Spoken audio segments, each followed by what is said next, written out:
Então, gente, como estamos? Todo mundo bem? Graças a Deus. Gente, nós estamos num tempo aqui na Inglaterra, hoje em Londres, meu Deus do céu. Haja paciência. Foram 48 horas de ventania, de derrubar coisas. Meu jardim da frente está com alguns estragos que eu tenho que reparar amanhã, se parar de chover e de ventar. Se não parar, não tem como, né? Tem que esperar melhorar. O vento está um pouquinho melhor agora à noite, mas foram 48 horas, gente. Aqui perto de casa tem muita coisa derrubada, tem uns dessas muros de madeira, que aqui tem uso demais, né? Madeira para fazer os muros entre as casas. Tem muitas casas que estão com eles derrubados no chão. A ventania foi muito. O meu carrinho que eu ando nele, eu não sei como é que foi, porque ele está coberto com uma cobertura, ele tem uma cobertura que eu coloco em cima, né, para proteger da chuva e do sol. O vento entrou por dentro e arrancou o trem do lugar. Eu nem olhei, porque ele ainda está com a cabo em cima, ainda está com a cobertura em cima. Não tirei a cobertura, porque não tem nem como tirar, porque se tirar vai voar. Agora não, agora à noite, mas agora já está de noite, né, gente? 4 horas da tarde, 3h30 hoje já estava escuro. Então não tive jeito, porque agora que o vento melhorou, e agora são 5 horas da tarde, agora é noite, né? Então não tem como ir lá e olhar como é que ficou, né? Qual que é o problema. Mas aí a hora que parar e melhorar, aí eu vou lá, tiro a cobertura e vejo o que é que aconteceu embaixo. Gente, o vento entrou por baixo e arrancou o trem do lugar. Foi assim uma situação, sabe? O vento cortava mesmo e cantava mesmo, sabe aquele quando o vento chora? Agora tá melhorando, melhorou, quem sabe, né, amanhã já tá bem. Aí eu vou poder ver o que que aconteceu com o meu carrinho e arrumar o jardim da frente, né, e ver como é que a gente vai ficar.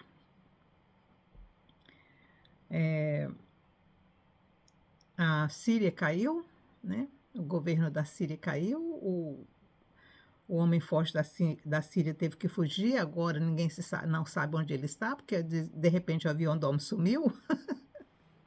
Eu acho que isso tudo foi um plano da Rússia, de tirar ele de lá, né? Porque ele era aliado da Rússia e do Irã. Então, a coisa lá bagunçou.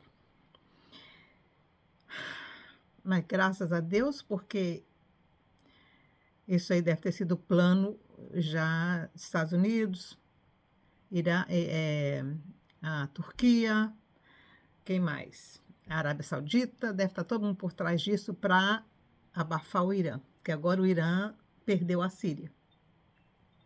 Que ele usava a Síria para entrar no Líbano. Agora ele não tem mais a Síria para entrar no Líbano. Porque esse pessoal que dominou agora é contra o Hezbollah. Então a situação agora, né, beneficiou, por enquanto, a Israel. Tudo é plano do Eterno, gente. Tudo é plano do Eterno. Lembra quando a gente falou, quando o Trump entrasse, a coisa nós íamos ter 4 anos de poder respirar? Então, graças a Deus. O Eterno está nos dando mais 4 anos, viu? O Eterno está nos dando mais 4 anos. Vamos orar, vamos entrar no pé do Eterno, vamos chorar no pé do Eterno, porque Ele tem misericórdia de nós, né? 4 anos aí para a gente poder trazer mais alguns para o pé de Jesus de Nazaré. Então vamos lá, hoje vamos estudar o capítulo 20, deixa eu ver, 4 minutos. Capítulo 22 do livro de Gênesis.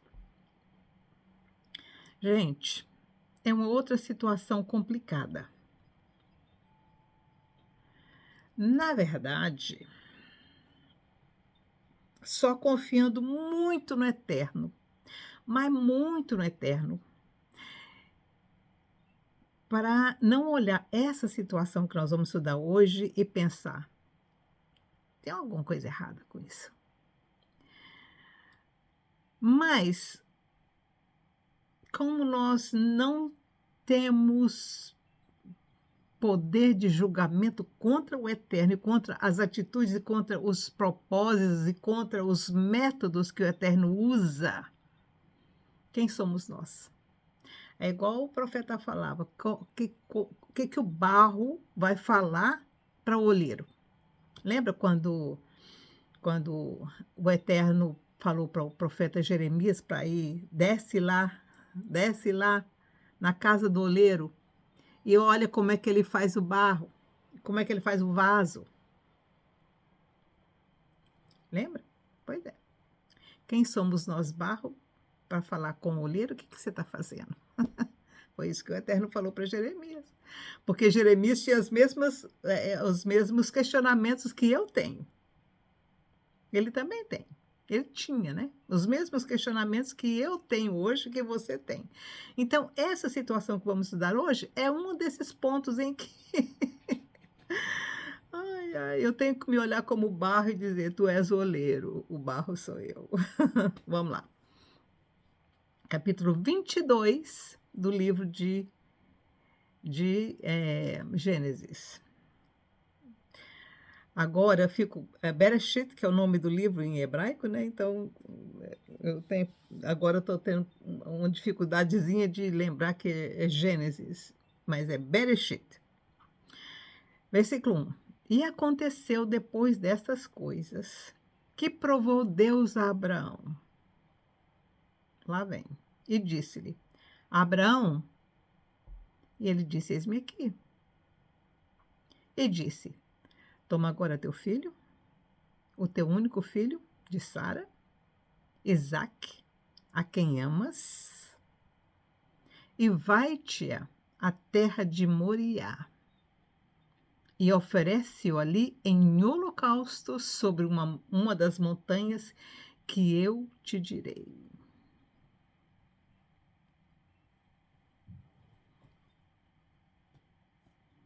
Eu não sei onde está o outro, está aqui.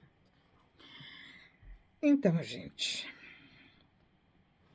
vamos lembrar que naquela época, oferecer sacrifício de criança, de oferecer sacrifícios assim, entre os povos pagãos, era um costume.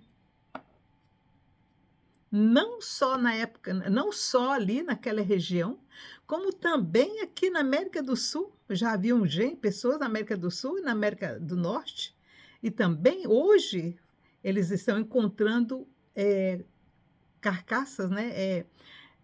Pessoas que ficaram mumificadas por causa do gelo, em posição de que foram sacrificadas. Então, aparentemente, naquela, 5.000 anos atrás, sacrifício de seres humanos era uma coisa que eles faziam quando a situação estava muito complicada e eles achavam que os deuses estavam com raiva quando tinha uma praga, quando não tinha chuva, ou quando tinha chuva demais, quando tinha catástrofe. Qualquer catástrofe que acontecesse, eles culpavam eles mesmos e diziam que os deuses estavam pedindo sacrifício. E aí, quando sacrificava animal, não resolvia, aí resolvia sacrificar alguém, tá? Era uma coisa que realmente era da cabeça daquele povo na época e fazer o quê, né? Mas Abraão era dessa época. Ele vinha de uma família que fazia isso. Aí vai fazer o quê?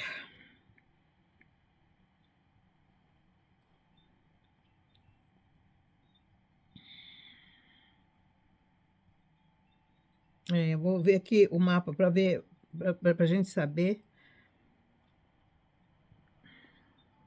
Aqui.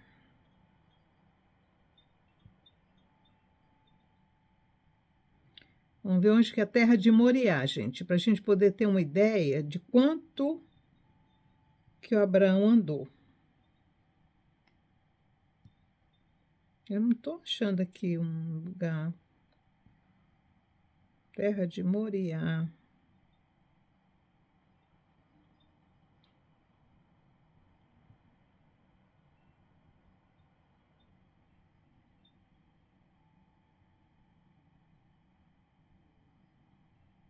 Hum,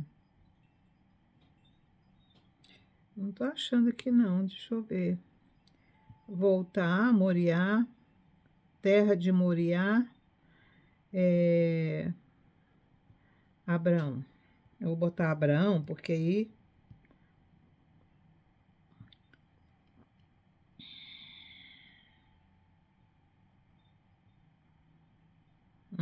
Tá aqui. Ok. Descobri para vocês, tá? Aqui, ó. Era bem. Eita! Ah, apareceu de novo. Era bem do lado de Jerusalém, tá? Era aqui, ó. Bem do lado de Jerusalém. Tá vendo? Alguns dizem, alguns. E olha que ele estava em Berseba. Ele estava em Berseba, ele estava aqui embaixo. Olha o tanto que ele andou. No mínimo, um dia de viagem. Aqui, ó. Daqui, ele saiu daqui e foi para cá, para perto de Jerusalém. Lembra que em Jerusalém estava Melquisedeque. Mas ele não foi ao encontro de Melquisedeque. Ele não foi se consultar com Melquisedeque. Ele foi direto para o Monte Moriá. Não, para o monte, para a região Moriá e o monte que o Senhor falou que ia falar para ele. Então se levantou Abrão pela manhã de madrugada, bem de madrugada, e albardou seu jumento e tomou consigo 2 de seus moços e Isaque seu filho, e cortou lenha para o holocausto. E levantou-se e foi ao lugar que Deus lhe dissera. Aqui. Eu falei que era um dia, mas era mais. É claro, eles estavam andando com a criança, né? O menino devia ter o quê? Uns 12 anos. E ao terceiro dia levantou Abrão seus olhos e viu o lugar de longe. Terceiro dia, então eram 3 dias de viagem.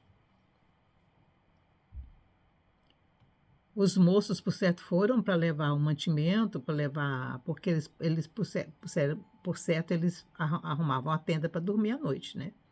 E nesse período, por certo, Abraão estava conversando com Isaac e contando para ele as histórias que aconteciam na vida dele, né? Que Deus já tinha feito. E disse Abraão aos seus moços: ficai-vos aqui com o jumento. Aí, ó, tinha um jumento. E eu e o moço iremos até ali. Havendo adorado, tornaremos a vós. E tomou Abraão a lenha do holocausto e pô-lo sobre Isaque seu filho. E ele tomou o fogo e o cutelo na sua mão, e foram ambos juntos. Então falou Isaque a Abraão seu pai, e disse: meu pai. E ele disse: eis-me aqui, meu filho. E ele disse: eis aqui o fogo e a lenha, mas onde está o cordeiro para o holocausto?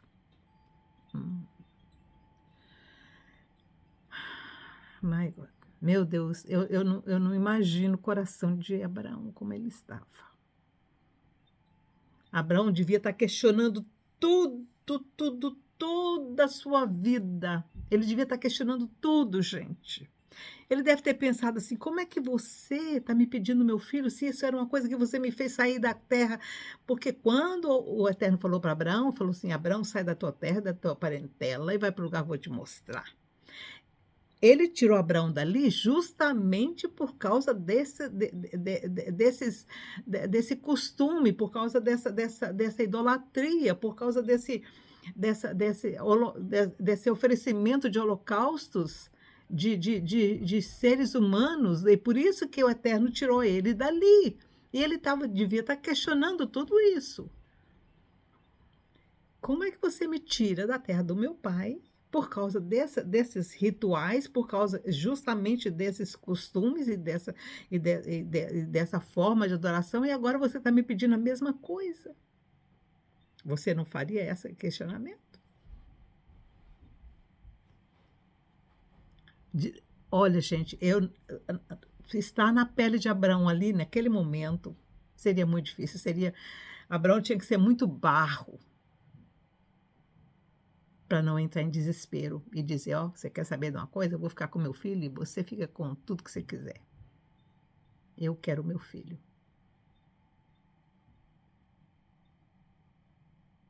Abraão tinha que confiar muito no Eterno para fazer isso. Uma criança que ele esperou a vida toda, ele tinha 100 anos quando esse menino nasceu. Abraão ali devia ter uns 112 anos já. Sara estava com 100. Como é que Sara ia dar à luz mais um? Mas ele acreditou, da mesma forma que o Eterno tinha feito Sara engravidar daquela criança, ele era capaz de fazer qualquer coisa.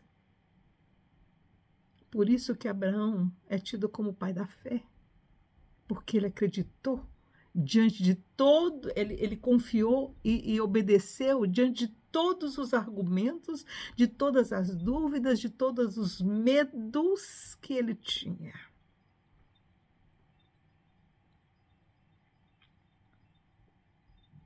E disse a Abraão: Deus proverá para si o cordeiro para o holocausto, meu filho. Assim caminharam ambos juntos. Você entende agora por que ele é considerado o pai da fé? Por que até hoje, nessas cerimônias e nos rituais e nas festas judaicas, tem sempre 2 cadeiras na mesa a mais. Uma para Abraão e outra para Moisés.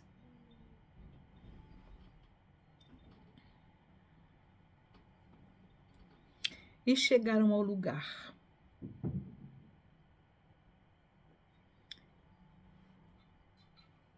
E chegaram ao lugar que Deus lhe dissera. E edificou Abraão ali um altar e pôs em ordem a lenha e amarrou Isaque seu filho e deitou sobre o altar em cima da lenha.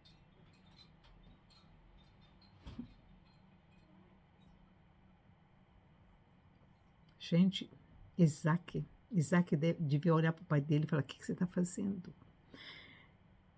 Se fosse o seu filho, o que ele faria? Ele ia chorar, ele ia argumentar com o pai, ele ia falar: por que você está fazendo isso? O que eu fiz para que você fizesse isso comigo?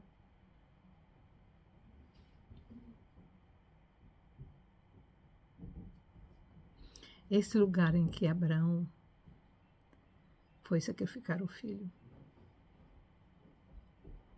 é tido como o mesmo lugar em que Jesus foi sacrificado por nós, na mesma montanha, chamado Gólgota.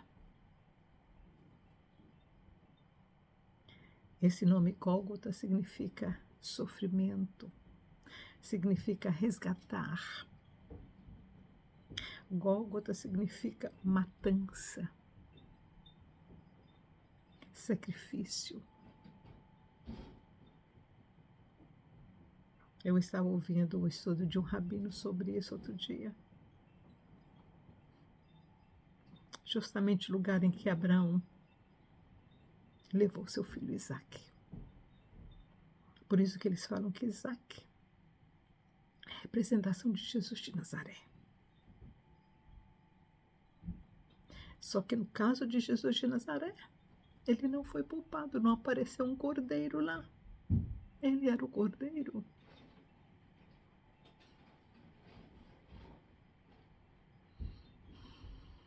E estendeu, versículo 10, e estendeu Abraão a sua mão e tomou o cutelo para imolar seu filho. Mas o anjo do Senhor lhe bradou desde os céus e disse: Abraão, Abraão. E ele disse: eis-me aqui. Então disse: não estendas a tua mão sobre o moço e não lhe faças nada, porquanto agora sei que temes a Deus e não me negaste o teu filho, o teu único filho. Então levantou Abraão os seus olhos e olhou, e eis um carneiro detrás dele, travado pelos seus chifres, num mato. E foi Abraão e tomou o carneiro e ofereceu em holocausto em lugar de seu filho.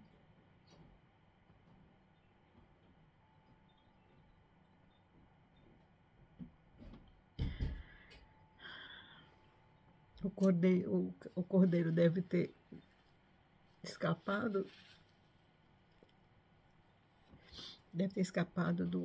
do seu moço, do seu pastor, e se enroscou ali.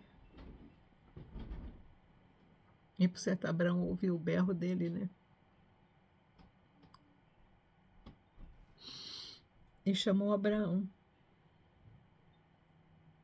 E chamou Abraão o nome daquele lugar, o Senhor proverá. Desde de onde se diz até ao dia de hoje, no monte do Senhor se proverá. Isso aqui ele está escrito, ele está se referindo, isso aqui foi escrito na época da Babilônia. Então, até na época da Babilônia, era escrito, ele chamava assim, depois que, não sei qual a situação, eles mudaram para Gólgota. O nome Gólgota, gente, não é porque Jesus morreu lá não, viu? Ele já era chamado Gólgota antes, viu? Então o anjo do Senhor bradou a Abraão pela segunda vez desde os céus e disse: Por mim mesmo jurei, diz o Senhor, porquanto fizeste essa ação e não me negaste o teu filho, o teu único filho, que deveras te abençoarei. E grandissimamente multiplicarei a tua descendência como as estrelas dos céus e como a areia que está na praia do mar. E a tua descendência possuirá a porta dos seus inimigos. Gente, percebe aqui que o Senhor não prometeu a Abraão que as coisas seriam muito boas, não. O Senhor disse aqui, ó, e a tua descendência possuirá a porta dos seus inimigos. Israel sempre teve inimigos, sempre. Desde a época do Egito até hoje. 4.000 anos. 4.000 anos de inimigos em volta. Conseguiram tirá-los de Israel por 2.000 anos por causa do sacrifício de Jesus de Nazaré.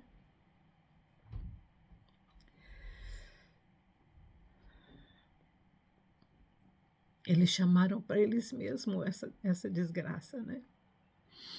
E a tua descendência serão benditas, e em tua, aqui que vem a bênção que também se refere a nós. E a tua descendência, e em tua descendência, quer dizer, vindo de você, serão benditas todas as nações da terra, porquanto obedecestes a minha voz. Tem gente que fala que isso aqui é com relação a Jesus, mas não é só com relação a Jesus, não. É com todas as outras coisas, viu, gente? Conhecimento, progresso, tecnologia, tudo vem dessa família, desse povo. Inclusive o petróleo, né?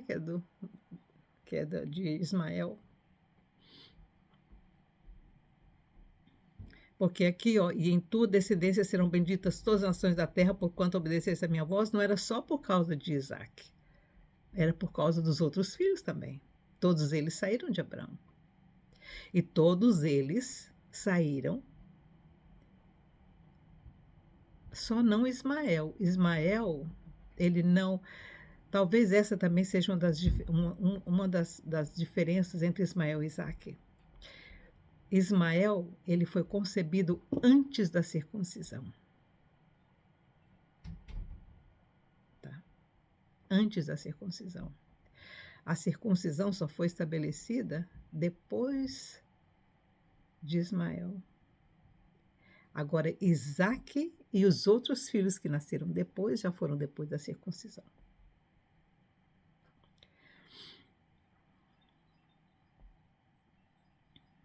Então, Abraão, 19. Então, Abraão tornou aos seus moços e levantaram-se e foram juntos para Berseba, e Abraão habitou em Berseba. Tem uma história muito muito triste, porque quando Abraão pegou o menino e foi para esse lugar, para Moriá,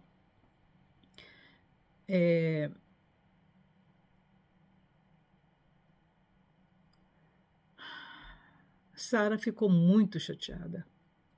Ela sentiu que alguma coisa não estava certa.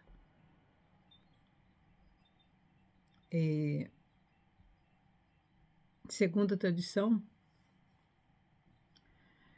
quando ela ouviu que Abraão estava voltando, que o menino estava bem, ela ficou tão... O coração dela não aguentou.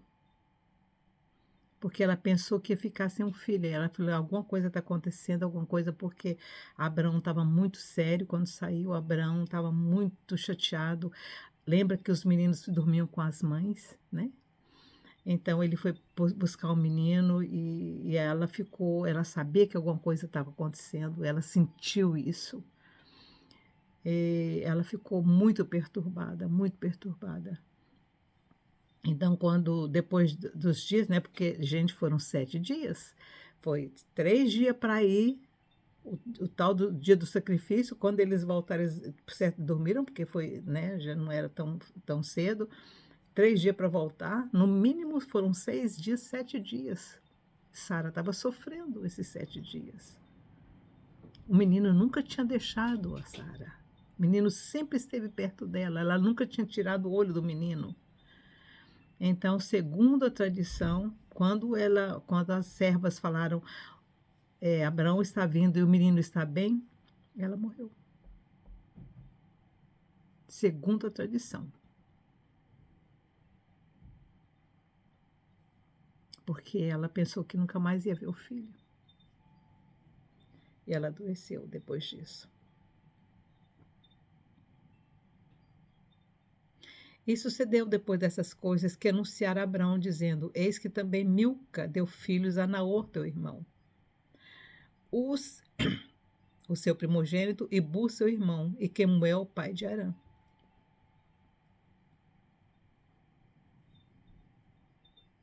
Lembra que o pai de Abraão tinha 3 filhos, né? Um que era o pai de Ló, que morreu, e tinha Abraão e ele. Fora as meninas, né? Sara, que era a filha dele também. Então ele ficou sabendo, veio certos servos, né, de Naor, e disse que a Milca que tinha dado, eis que também Milca deu filhos a Naor, teu irmão. Inclusive a Raquel, né? Urso, seu primogênito, e Bus, seu irmão, e Quemuel, pai de Arã, e Quesebe, e Razô, e Pildas, e Gidlaf e Betuel, gente, cada nome. E Betuel gerou Rebeca. Então, na verdade, a Rebeca, Betuel, quer dizer, Rebeca era então, não é Raquel, Rebeca. Rebeca, então, era filha de, era neta de Naor,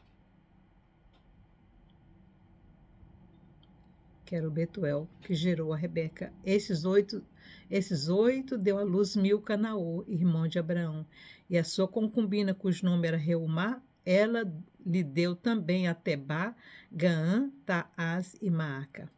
Vocês estão vendo, gente, como era naquela época, era um costume normal deles terem mais de uma esposa, né? Então ele tinha a mulher dele, que chamava Milca, e tinha a concubina que chamava Reumá. A Reumá deu 1, 2, 3, 4 filhos, e a Milca, que era a mulher dele, deu 8 filhos. E entre eles o Betuel, que era o pai de Rebeca. E aí terminamos o capítulo 22.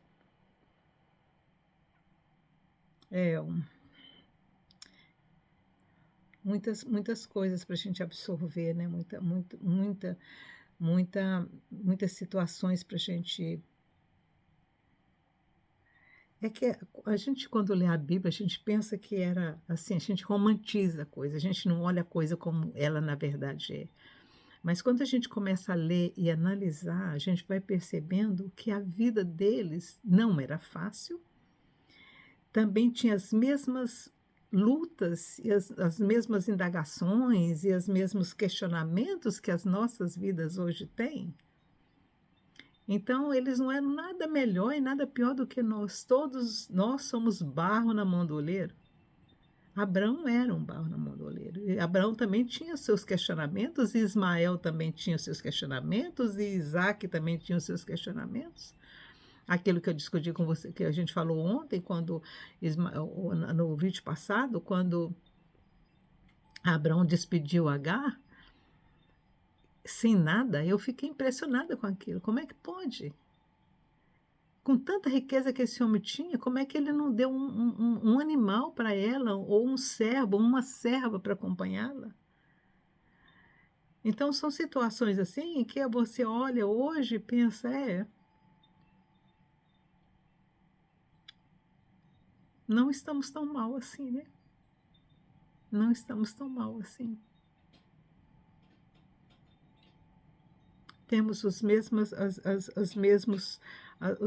desafios que ele tinha, que Abraão tinha. Agora, o que Abraão também tinha, que era muito especial, era a fé, a confiança que ele tinha no eterno. E isso é o que nós devemos aprender e tirar da vida de Abraão. A confiança sem limite, sem questionamento. Ele questionava, claro. Com certeza ele questionava, como eu também questiono. Mas não só eu questiono, mas eu confio. Eu questiono porque eu falei, mas como é que pode uma coisa dessa, né? Mas já que o senhor está falando é porque então eu vou obedecer, mas eu vou obedecer questionando o que você está me pedindo, porque está me fazendo sofrer.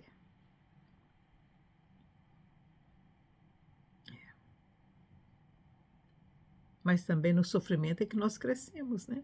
De repente o Eterno sabe que a gente só cresce sofrendo, então já que é assim, então toma sofrimento. Ah, gente. Vamos confiar, gente. Vamos confiar, fazer igual a Abraão. Vamos nos tornar discípulos de Abraão também. Discípulos de Jesus no sentido de perdoar e de amar. É Abraão no sentido de confiar. Bom, Jesus também nos dá um exemplo muito grande de confiança. E, inclusive, eu estava falando sobre isso outro dia com o Eterno. Senhor, se possível, passa de mim esse cálice, mas se não tiver jeito, eu tomo ele, mas vou tomar amargamente. É. E Jesus teve que dizer isso, Senhor, passa de mim esse cálice. Mas enquanto ele pedia isso, ele viu que não ia passar e que ele teria que tomar aquele cálice. O que aconteceu com ele? Gotas de sangue, angústia, medo, pelo qual ele ia passar. Mas ele passou. Ele passou. E pagou um preço grande por isso. Que o Senhor nos abençoe e nos guarde. Te dê muita paz, confiança e esperança. Tchau, tchau.